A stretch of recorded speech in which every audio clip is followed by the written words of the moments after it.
You go for it, Rock. Can you hear me, Austin? Yeah, we can hear you. Oh, sweet. Sorry, I'm driving. So my name is Rock. I am in Arizona. I have been working in the medical field. My dad owns a clinic, and so I'm helping him do that. And I'm kind of in charge of the sales. I wouldn't even call it sales, just more like outreach to people who click on our ads, seeing if we're a good fit for them. And then I've loved this book. I'm actually flying through it with the audio. So I think what I'm going to do is go back and re-listen to like the chapters that we're going to be talking about for the week. But there has been a lot of good things from this book, and the one that I've loved a lot is mirroring, because I applied it immediately to my roommate, and it was pretty funny because he's not but big of an elaborator, so I just say, "Huh," and then I mirrored him, and he would elaborate more. So it was pretty funny. Can you hear me now, Austin? Yeah, we can. You go for it. Yeah. You think I'd figure this out one of these weeks?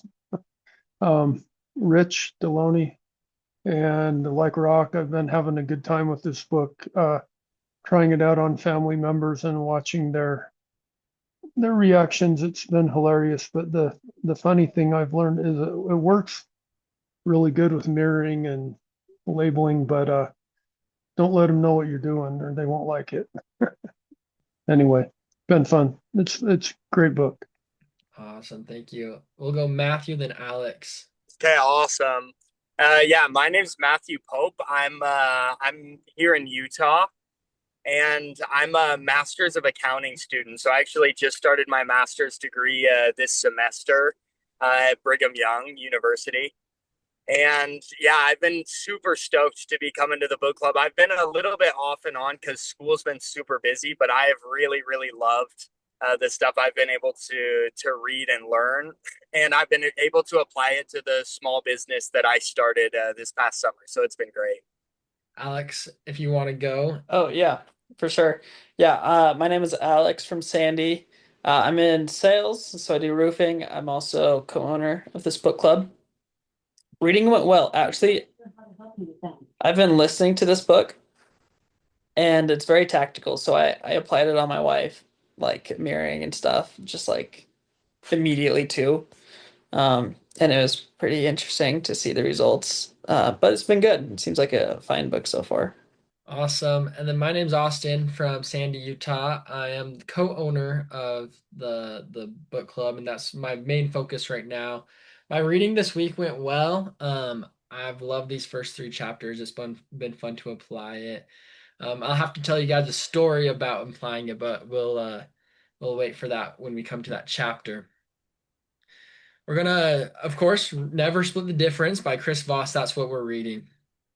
Chapter one is kind of just an overview of the book and what we're going to get into. And a lot of what it talks about is how people they make decisions with emotions more than logic. Emotions will control our logical thinking, and so he talks about, hey, we're going to learn all these skills to focus on their emotions, and he uses it and calls it tactical empathy. And so you can think of it as he's teaching us how to play this amazing band, this amazing song, but we have to learn each instrument. And as we go through the chapters, he's teaching us the different instruments. And so in the end, we can be master negotiators, and never split the difference.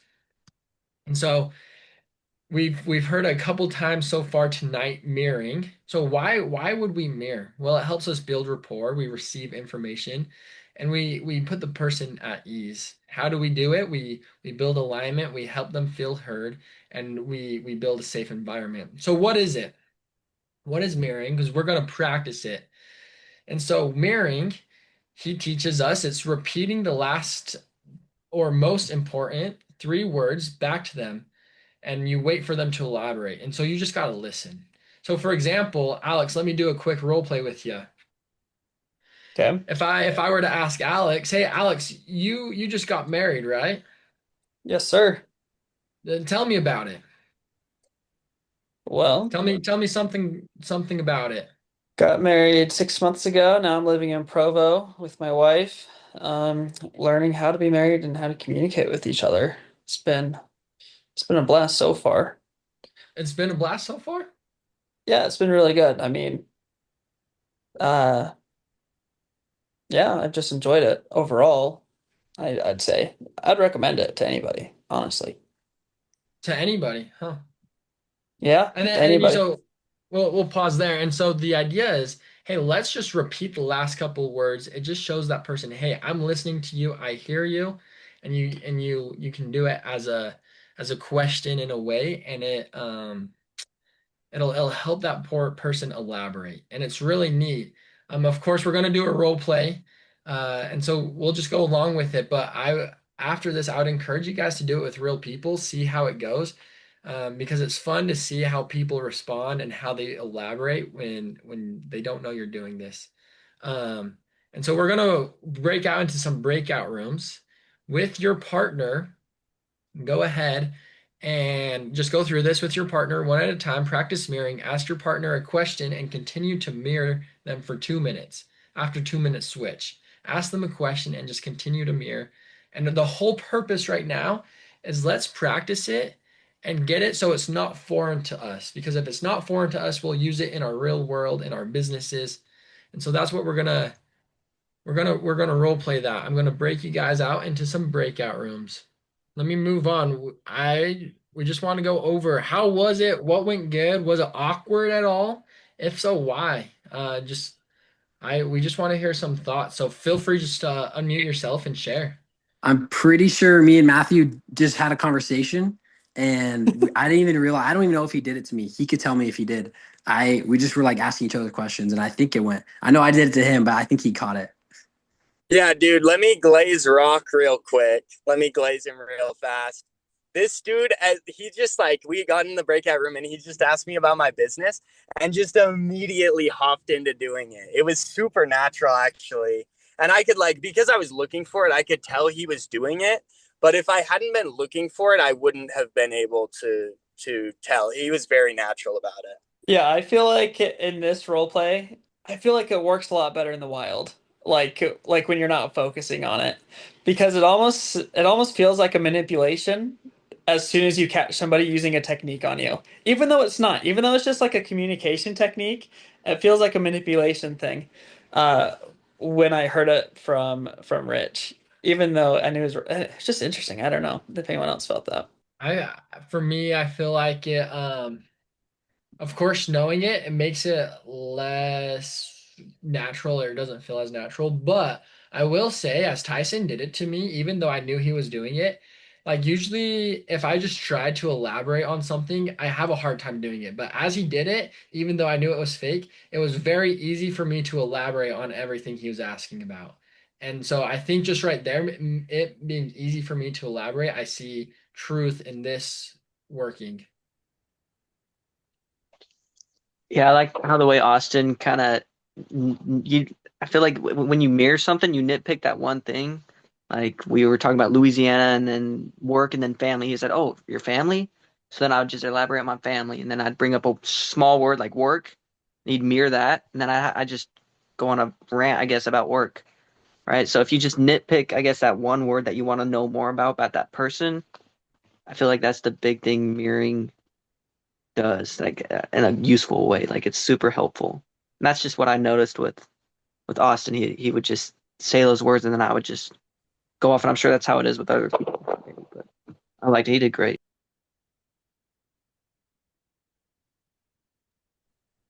Awesome. We'll move on. I gotta tell Wait, one I quick. also Oh, oh well, I just want to throw in. I think it's hilarious that we're in breakout rooms in a Zoom learning how to mirror on a Thursday night. It's freaking awesome. yeah, that is awesome. I gotta tell you guys this. On my mission, I learned about mirroring, not from this book, it's from someone else, and it was just like the idea, hey, people like to be heard and that people like to be talk about themselves. So if you mirror them, it allows them to do so. On my mission, I served with two of you guys here, but we all have gone on missions on this Zoom call, so I can talk about it. You guys understand.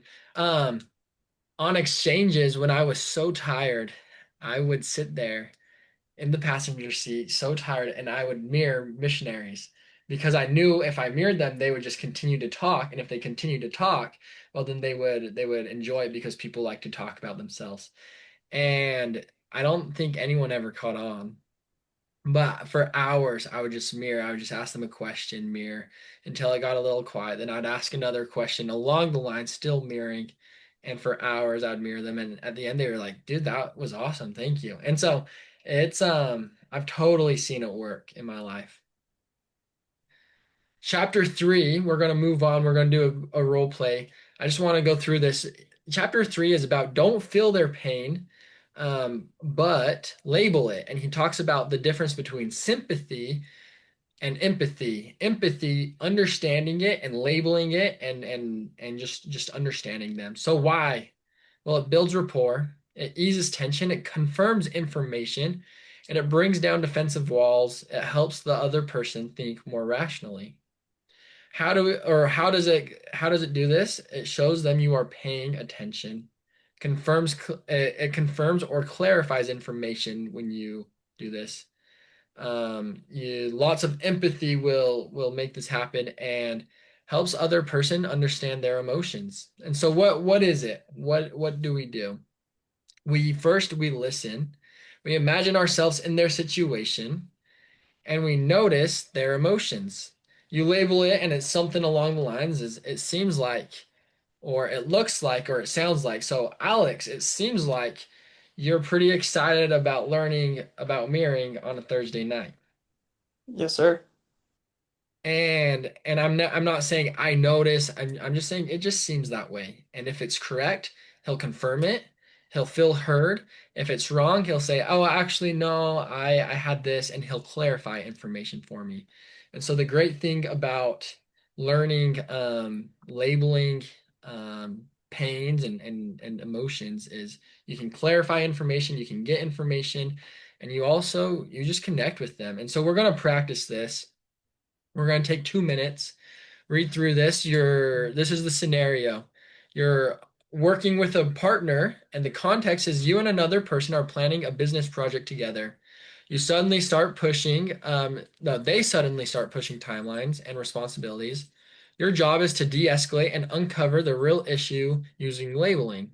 And so then that person we can start the role play with, I don't think these deadlines are realistic. I'm not agreeing to this until we sort out the workload. And just from there, we're going to practice labeling and finding the underlying thing. So I'm going to throw us back into breakout rooms. While I do that, does anyone have any questions on this? Yeah, so what's the goal is to find out just like the underlying issues. Yeah, just confirm information, and just really figure out what's going on underneath. And so you'll have to go with it if you're the other person. You'll have to just go with it. Any other questions? Austin, are those real books behind you? Or is that a green screen? Oh, that's a green It screen. as a green screen, but someday I'll have an office like Someday this. you'll have your personal library like that. Yes, sir. How was it for you guys? Dude, it was really good for us. I feel like Rock taught me a lot, and just through the role play, like we were able to kind of figure out a lot and get some kind of good questions as well that we wanted to explore. Let's go. We'll go back to just how was it? What went good? Was it awkward and why? I know this says chapter 2 with mirroring, but we're gonna go through those same questions. How did it go for you guys? Yeah, we ran into like, what's next? Because it was like a simple question, and it's important that you label it. But then the next step, and I'm assuming the next step will be in the next chapters, but like, it's hard to label for 2 minutes straight unless they keep expressing things. So we ran into that, but I think we talked through it. Yeah, I agree, Rock. And I feel like what the book illustrated really well is that these are just ingredients. It's not like the whole strategy is labeling and mirroring, but these are just ingredients to making a great negotiation. But yeah, I find it awkward. It's almost like learning how to make a sandwich, and right now we're just trying the tomatoes by itself, and it just doesn't taste good. If that makes sense. Something that Tyson did really well is the first thing he did was mirrored me. And then I elaborated, and then he said, "Oh, it seems like this." And I said, "Yeah, this." And then he mirrored me again, and he combined the two, where I feel like even though I was acting, I felt a lot more understood, but I also understood my feelings a lot more, if that makes sense. Even though I was acting, I felt that way still. And so he put the two together, which was cool.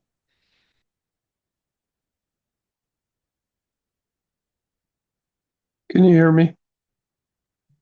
Yeah. Oh, I think that feeling of understanding happened with me and Alex. We were actually planning a real life thing that we're doing, and it was we had different ideas about it, and through labeling, I think the truth came out of where we were and what we needed to do. So that was good. It worked, I think. Let's go. Yeah, Any and other comments? yeah. So Austin and I, a little bit after we did the conversations, we talked a little bit and how we were trying. I don't know if it's because of how short this was or because we had a background, but we were always kind of looking for the person, what we should label the person and not what they were actually kind of feeling, like what their feelings were. And I don't know if that makes sense, but like we were just trying to find the quick label that we could put on the person instead of actually knowing what their feelings were and how to either mirror that or put that it feels like this, right? So that might be better in the real world, but I mean, it was great practice on what we did right here, and I mean, I learned a bunch. Awesome. Yeah. I feel like that was the hard part for me was being sincere. Um, I was going over this today. Something that I'm doing just on the side as I work on book club just to keep income flowing is I'm subbing classes, and I was subbing a substitute teacher at a high school today. And I had a couple different classes. And my first class, we were watching a movie, and they had this assignment, and I didn't say anything. And I had like a couple kids turn it in, but most kids didn't. Well, I was going over the book, and I was reading mirroring or the labeling today. And all I said to after or this next class, which was the same show, same worksheet, same amount of kids, I said, "Hey, I know it probably seems like it's way more fun to just be on your phone and talk with friends, but I promise you it's so much better just to get this done now." And I had almost every kid turn it in. Like probably every kid besides three kids, where the last class I had probably six kids turn it in, and it was just a crazy difference. And it was super cool to see labeling just like in that little scenario, just because I think they felt heard. Like, hey, this substitute teacher knows it, like gets it. And it was awesome. It was awesome to see. We're gonna wrap up. Any last comments before we wrap up? It was awesome. Awesome. Yeah, Well, I got a quick question. Sorry. I got a quick question. Just Yeah. for when's the best time for everyone to read? I know everyone's schedule is different, so I like kind of listen to the book on car rides to work. But where do y'all kind of focus the most, like to actually pick stuff up, if that makes sense? Yeah, I feel like for me, I like if I'm really trying to uh internalize the book, I like to put the audiobook on and read it at the same time. And then just simple stuff like taking notes has really helped me when I'm really trying to zone in to a book. But I'm curious to see what everyone else has heard too, because I'm sure everyone has techniques.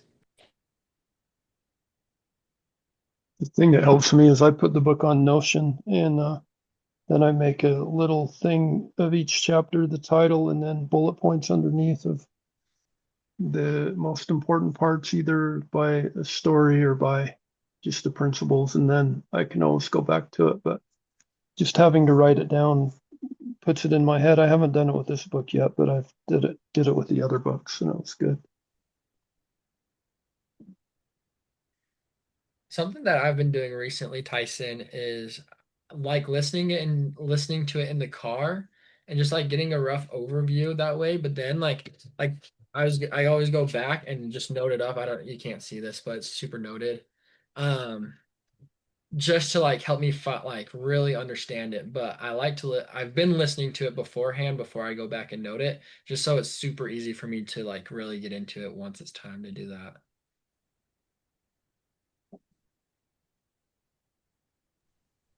I also want to say one last thing because I've been thinking about that this week. This is a good question, Tyson.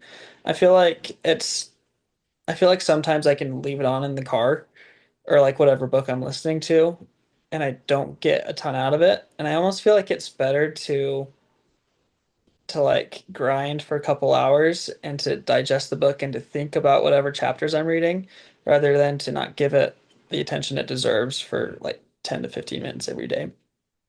I feel like I just remember things a lot more if I do that.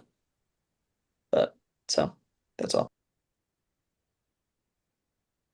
Well, awesome. We'll go ahead and wrap up. Next week, we're going to be going over chapters 4 and 6 next Thursday.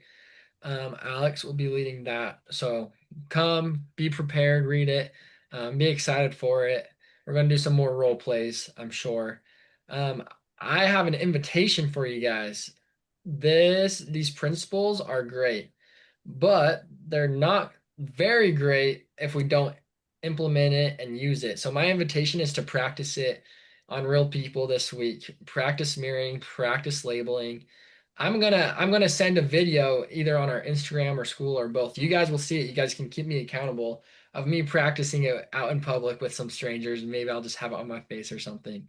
You guys feel free to do it. Feel free not to, but at least practice it with people.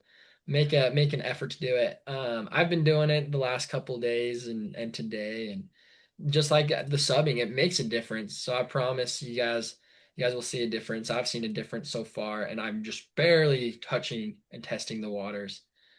And so come prepared next week. We're excited for it. Thank you all for joining.